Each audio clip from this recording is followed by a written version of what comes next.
Hola equipo, ¿cómo están? Desde Chile Tributario vamos a meternos de lleno en un tema que vemos todos los días en nuestra pega, el empresario individual. A ver, acá no estamos para dar vueltas, vamos a ir directo al grano, a lo que de verdad importa para poder asesorar bien y sobre todo para tomar decisiones estratégicas. Porque ojo, esta es una de las figuras más comunes, sí, pero también es una de las más riesgosas. Entenderla a fondo es fundamental. Y bueno, la pregunta del millón es esta. ¿Se puede iniciar un negocio así, con el propio root, con el de uno? La respuesta corta es que sí, claro que se puede. Y esa es justamente la puerta de entrada a lo que conocemos como empresario individual. Es por lejos el camino más rápido para empezar, pero que sea rápido no significa que sea el mejor para todo el mundo. Así que vamos a ver qué significa esto en la práctica. Miren, lo primero que tenemos que meternos en la cabeza, pero así, grabado a fuego, es que el empresario individual no es una empresa nueva, no es otra persona. Es, y esta es la palabra clave, una ficción tributaria. O sea, para el Servicio de Impuestos Internos es la misma persona natural que un día dice «voy a hacer negocios». ¿Y cuál es la consecuencia de esto? Es brutal. No existe ninguna, pero ninguna separación entre el patrimonio personal y el del negocio. Son exactamente lo mismo. Y justamente esta ficción es el punto de partida para todo lo que vamos a conversar. Antes de siquiera mirar un número, un impuesto o algún beneficio, es clave, pero clave entender esta unión inseparable. Porque, créanme, todas las ventajas y sobre todo todas las desventajas de esta figura nacen de aquí. Ok, para que quede más claro, comparemos al tiro con la EIRL, la Empresa Individual de Responsabilidad Limitada. A ver, aunque las dos son para una sola persona, son mundos totalmente distintos. Con el empresario individual, la responsabilidad es ilimitada. ¿Qué significa eso? Que se responde con todo, con el patrimonio personal completo, la casa, el auto, todo entra en juego. En cambio, en la EIRL, la responsabilidad se limita solo al capital que se puso en la empresa, y eso protege los bienes personales. Claro, el costo de esa protección es un trámite más largo, que requiere escritura pública. El empresario individual, por otro lado, se crea al tiro, 100% online. Entonces, ¿cómo se parte? El proceso, la verdad, Paes, es súper simple. Uno entra a la página del SI con su root y su clave única y hace el inicio de actividades. Pero ojo, que aquí empiezan los primeros dolores de cabeza. Primero, elegir bien los códigos de actividad es clave, porque eso define los impuestos que se van a pagar. Y después viene el punto crítico, donde la mayoría tropieza, la acreditación de domicilio. El servicio es súper estricto con esto, pide contratos de arriendo, sesiones notariadas, y como si fuera poco, después te pueden hacer una verificación de actividad que te puede demorar un montón la autorización para empezar a facturar. Bueno, pero ahora veamos la cara amable de la moneda. Una vez que el negocio ya está andando, uno se pregunta, ¿por qué alguien elegiría esta figura? Y la respuesta está principalmente en la eficiencia tributaria que ofrecen los regímenes ProPyme, sobre todo pensando en la operación renta del 2026, que es la que corresponde al año conversión 2025. Y acá tenemos la estrella del momento, ¿no? Una tasa de impuesto de primera categoría del 12,5% para el régimen ProPyme general. Ojo, esto es un beneficio transitorio, es súper importante entenderlo, pero para el año comercial 2025 es una ayuda tremenda para el flujo de caja. Permite que más plata de las utilidades se quede en el negocio para reinvertir, en vez de irse en impuestos.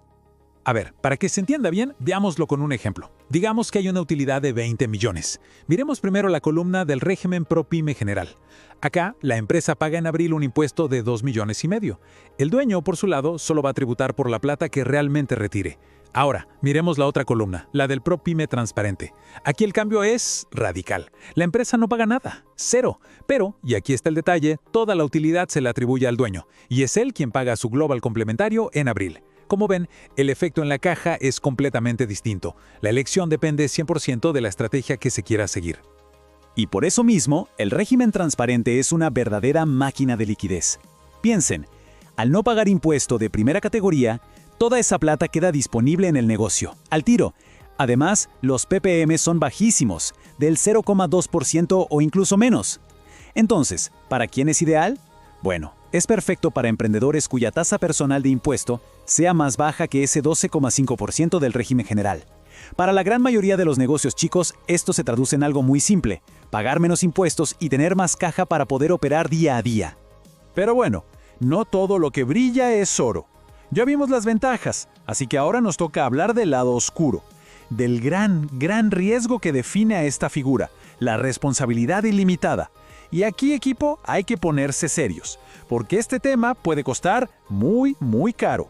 Hay un concepto legal que lo resume todo, y es el derecho de prenda general. ¿Qué significa? Que si el negocio falla, si hay una demanda, si se genera una deuda con un proveedor, con el fisco, con quien sea, los acreedores pueden ir a cobrar con todo, no solo con los bienes del negocio, sino con todo el patrimonio personal. Y es implacable, no hay dónde esconderse. Y miren, cuando decimos todo es literal. Estamos hablando de la casa familiar, del auto particular, de las cuentas de ahorro, las inversiones, cualquier bien que esté a nombre de la persona. No existe un muro de protección. El negocio y la vida personal se conviertan en un solo campo de batalla financiero. Y hay otro punto crítico que a muchos se les olvida, la continuidad del negocio. ¿Qué pasa si el dueño fallece? La respuesta es simple y es brutal. La empresa, entre comillas, muere con la persona. Así de simple. Legalmente, deja de existir. Lo que se forma es una comunidad hereditaria que tiene un plazo máximo de 3 años para seguir operando, pero después de eso, se tiene que hacer término de giro sí o sí. Esto es un problema tremendo para cualquier negocio que tenga una proyección familiar o de largo plazo. Bueno, entonces llegamos al punto final. Con toda esta información sobre la mesa, la pregunta clave no es si el empresario individual es bueno o malo. Esa no es la discusión. La pregunta ¿es la estructura correcta para esta situación específica? Y eso, colegas, es estrategia pura. Y esta matriz que ven es la herramienta clave que usamos en Chile Tributario para ayudar a tomar esta decisión. Pongámonos en el caso. Llega un cliente a la oficina. Si su negocio es de bajo riesgo, una consultoría, un comercio pequeño, y su patrimonio personal es escaso o está dispuesto a arriesgarlo, bueno, quizás el empresario individual puede ser un buen punto de partida. Pero, si el negocio es de alto riesgo, pensemos en transporte, construcción, o si esa persona ya tiene un patrimonio importante que necesita proteger, la única recomendación sensata es ir por una persona jurídica, una SPA o una EIRL. Y lo mismo aplica si se piensa sumar socios o vender el negocio en el futuro. Y esto es lo realmente importante.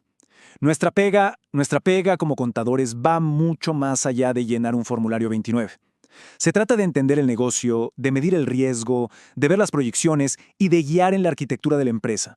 Somos en el fondo asesores estratégicos. Y esta decisión es una de las más importantes en las que podemos ayudar. Y precisamente porque entendemos que dominar esta arquitectura estratégica es fundamental, es que preparamos nuestro curso de renta empresarial. Es, de lejos, el más completo del mercado al menor costo posible. Damos apoyo continuo, de verdad, hasta junio de 2026 para que nadie se quede con dudas. Son más de 60 videos, más de 800 páginas de material técnico y algo que sirve muchísimo, planillas Excel listas para usar y facilitar la pega. Toda la info la pueden encontrar en el link que aparece en pantalla, chiletributario.com/renta 2026. Es una inversión directa en el desarrollo profesional de cada uno. ¡Que les vaya súper! Y para cerrar les dejamos una pregunta para que la piensen, tanto para los negocios propios como para los de sus clientes. ¿La estructura que se está usando hoy de verdad está protegiendo el futuro? Nos vemos en el próximo análisis.